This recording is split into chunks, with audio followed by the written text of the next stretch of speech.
Hello students, कैसे हो? Fine. तो myself Vishnu Soni online platform पर मैं आपका स्वागत करता हूं। बेटा, वीडियोज आप लोग देख रहे होंगे रेगुलरली, और यदि वो आप लोगों ने वीडियोज देखे हों तो हम लोगों के जो रनिंग में एक टॉपिक चल रहा था वो था आपके बेटा पादपों का वर्गीकरण, क्लासिफिकेशन ऑफ प्लांट। हम लोग टॉपिक डिस्कस कर रहे थे। कौन सा टॉपिक कर रहे थे हम लोग?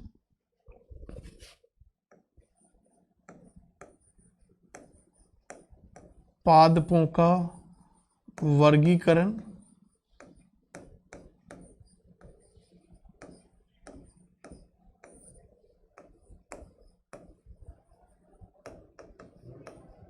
क्लासिफिकेशन ऑफ प्लांट्स हम लोगों ने बेटा स्टार्ट किया हुआ है, जिसमें कुछ बेस बेटा हम लोग क्लियर कर चुके थे और नेक्स्ट बेस की ओर हम लोग चलेंगे। तो पहले एक बार हम लोग देखते हैं कौन कौन से आधार पर हम लोग पादपों का वर्गीकरण अभी तक डिस्कस कर चुके हैं। तो पहला आधार तो हम लोग जीवन काल या जीवन अवधि के आधार पर डिस्कस कर चुके हैं।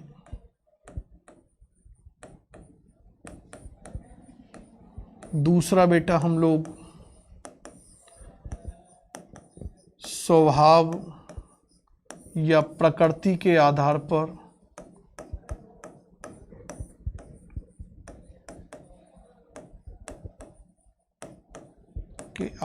डिस्कस कर चुके हैं। और बेटा थर्ड हम लोगों ने संवहन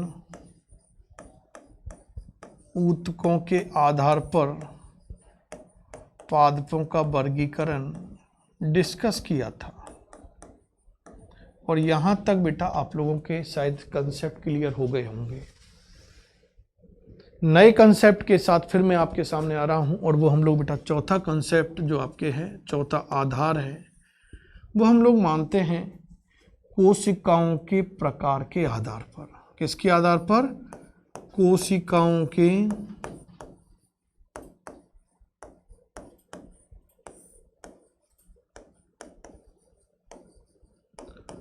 प्रकार के आधार पर। क्लियर बेटा? ऑन द बेसिस ऑफ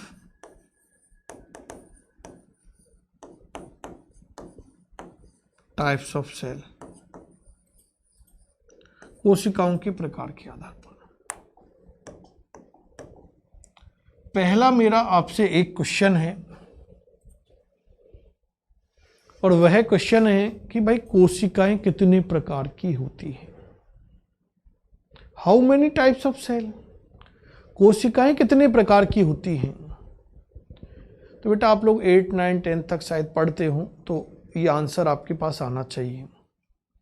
तो कुछ बच्चों के माइंड में, जिनके भी माइंड में ये आया है कि सर कोशिकाएं कई प्रकार की होती है, कोई 2 बोल रहा होगा, कोई 3 बोल रहा होगा, कोई 4 बोल रहा होगा, जो भी बोल रहा है वो अपने हिसाब से देख लेना भैया। पहली प्रकार की कोशिका है असीम केंद्र की कोशिका, जिसको प्रोकैरियोटिक सेल भी बोलते हैं। और एक प्रकार की कोशिका है ससीम केंद्र की कोशिका,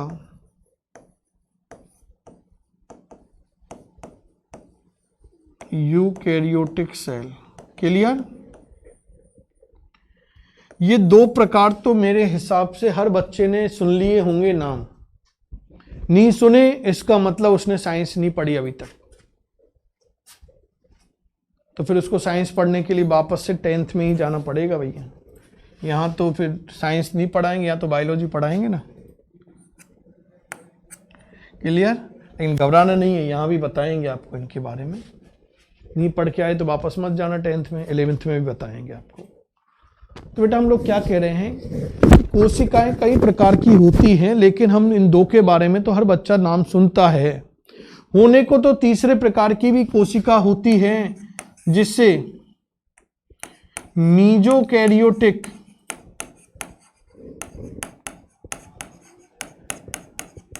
कोशिका भी कहा जाता है।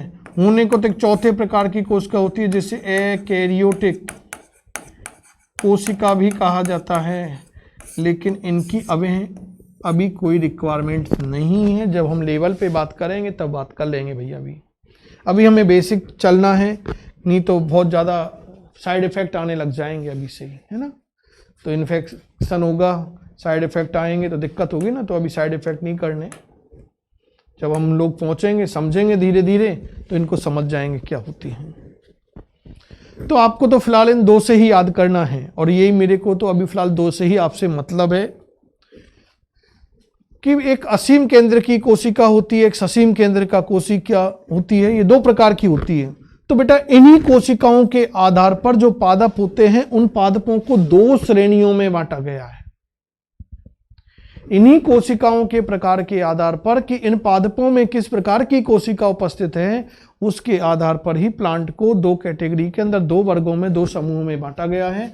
फर्स्ट समूह की मैं यदि बात करूं आपके सामने तो वो बेटा है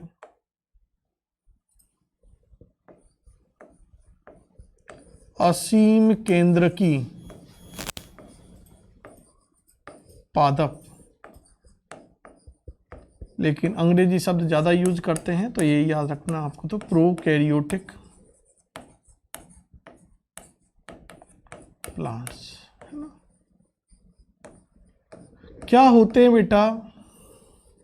तो ऐसे पादप जिनके अंदर असीम केंद्र की प्रकार की कोशिका पाई जाती है, ऐसे पादप जिनके अंदर असीम केंद्र की प्रकार की कोशिका पाई जाती है, उन पादपों को असीम केंद्र की पादप प्रोकैरियोटिक प्लांट कहा जाता है।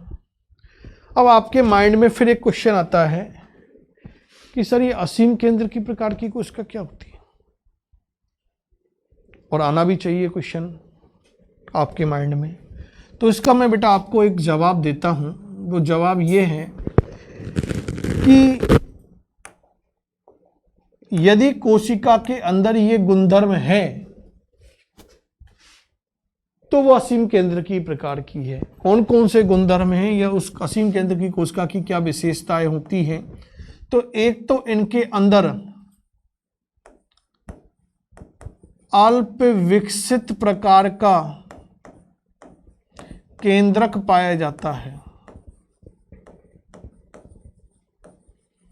अल्प विकसित प्रकार का केंद्रक क्या होता है? उपस्थित होता है। इसका मतलब केंद्रक के चारों ओर हम देखते हैं कि केंद्रक आवरण पाया जाता है। पढ़ा हुआ ना 9-10 तक कि केंद्रक के चारों ओर एक केंद्रक आवरण पाया जाता है। तो वो केंद्रक आवरण इन कोशिकाओं के अंदर अनुपस्थित होता है। तो केंद्रक आवरण का क्या हो?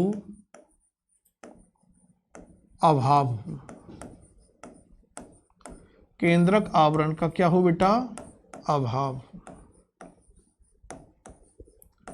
और मैं क्या कह रहा हूं बेटा, जो असीम केंद्र की प्रकृति की कोशिकाएं होंगी उनके अंदर बेटा जो झिल्लीबद्ध कोशिकांग होते हैं वो अधिकांश कोशिकांग अनुपस्थित होते हैं। इसका मतलब अधिकांश कोशिकांगों का क्या होगा? इन कोशिकाओं के अंदर अभाव होता है। अधिकांश कोशिकांगों का अभाव होता है, जैसे माइटोकॉन्ड्रिया, हरित लवक वगैरह कोशिकांगों का अभाव होता है, ये नहीं पाए जाते हैं। और एक में क्या कह रहा हूं बेटा, इनके अंदर हिस्टोन नामक प्रोटीन पाई जाती है। कौन सी प्रोटीन होगी? हिस्टोन नामक प्रोटीन पाई जाती है। तो इस प्रकार की कोशिका को बेटा कहा जाता है प्रोकैरियोटिक कोशिका। और जिन पादपों में इस प्रकार की कोशिका उपस्थित होती है उन्हें प्रोकैरियोटिक प्लांट बोला जाता है। क्वेश्चन आता है बेटा एग्जाम्पल वाइज। तो सर ऐसी कौन सी कोशिकाएं हैं जो प्रोकैरियोटिक प्रकृति की है? तो बेटा जब आप लोग सेकंड चैप्टर पढ़ोगे तो सेकंड चैप्टर के अंदर 5 जगत पद्धति आएगी, जिसका प्रतिपादन R.H. व्हिटेकर नामक वैज्ञानिक ने 1969 के अंदर किया था। कई लक्षणों को आधार मान के किया था, जिसमें 5 जगत बताए थे सजीवों के। उसमें एक जगत आता है बेटा मोनेरा जगत। तो जो मोनेरा जगत के सदस्य होते हैं वो प्रोकैरियोटिक प्रकार के होते हैं। पादप की बात कर रहा हूं तो बेटा पादपों में उसके अंदर आप लोग पढ़ोगे नील हरित शैवाल, ब्लू ग्रीन एल्गी, जिन्हें शॉर्ट में बेटा वीजीए भी कहा जाता है, या इनको साइनो जीवाणु भी, साइनो बैक्टीरिया भी कहा जाता है।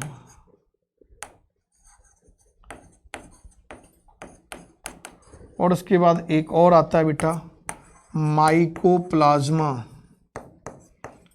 जिसे सेकंड चैप्टर में आप लोग पढ़ोगे भी, पादप जगत का जोकर भी कहा जाता है। तो ये बेटा प्रोकैरियोटिक प्रकार के प्लांट होते हैं। क्लियर? अगले हम लोग सेकंड कैटेगरी की ओर चलते हैं। तो बेटा इनकी जो दूसरी कैटेगरीज है पादपों की, वो कौन सी हो सकती है आपके? ससीम केंद्र की पादप, ससीम केंद्र की पादप। It means eukaryotic plants. तो बेटा ऐसे पादप जिनके अंदर ससीम केंद्र की प्रकार की कोशिका पाई जाती है, ससीम केंद्र की प्रकृति की कोशिका पाई जाती है, उसे यूकैरियोटिक प्लांट कहा जाता है। अब आपके फिर क्वेश्चन उठेगा, सर ये ससीम केंद्र की प्रकार की कोशिका क्या है? तो बेटा वही मैं वापस से आपके सामने कहूंगा कि जो प्रोकैरियोटिक के अंदर देखा उसके जस्ट अपोजिट बोलना है, यूकैरियोटिक की बात आ जाएगी। हम लोगों ने कहा था वह अल्प विकसित केंद्रक होता है, तो इन कोशिकाओं के अंदर बेटा सुविकसित केंद्रक पाया जाता है। सुविकसित केंद्रक उपस्थित होगा। इसका मतलब केंद्रक के चारों ओर क्या होगा? केंद्रक आवरण पाया जाएगा, केंद्रक आवरण उपस्थित होगा। कोशिका के अंदर बेटा अधिकांश झिल्लीबद्ध कोशिकांग क्या होंगे? उपस्थित होते हैं। अधिकांश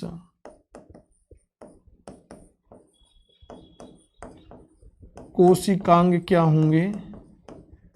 उपस्थित होते हैं, पाए जाते हैं। और उनके अंदर बेटा ए हिस्टोन प्रोटीन थी, तो यहाँ पर कौन सी आ जाएगी? हिस्टोन प्रोटीन पाई जाएगी। तो ऐसी कोशिका, इन विशेषताओं युक्त जो कोशिका होगी उसे बेटा क्या कहा जाता है? ससीम केंद्र की कोशिका कहा जाता है। और जिन पादपों में इस प्रकार की कोशिका होगी उन पादपों को यूकैरियोटिक प्लांट बोला जाएगा।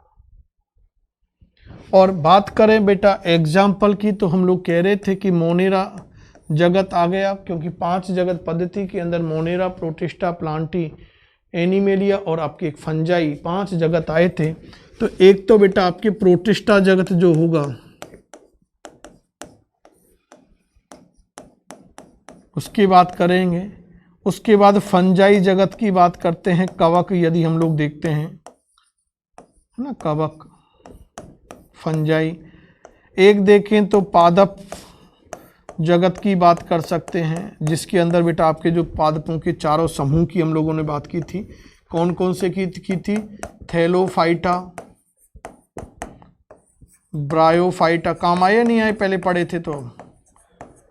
टेरिडोफाइटा, बस इसी लिए पढ़ रहे हैं कि ये सब काम आएंगे आगे।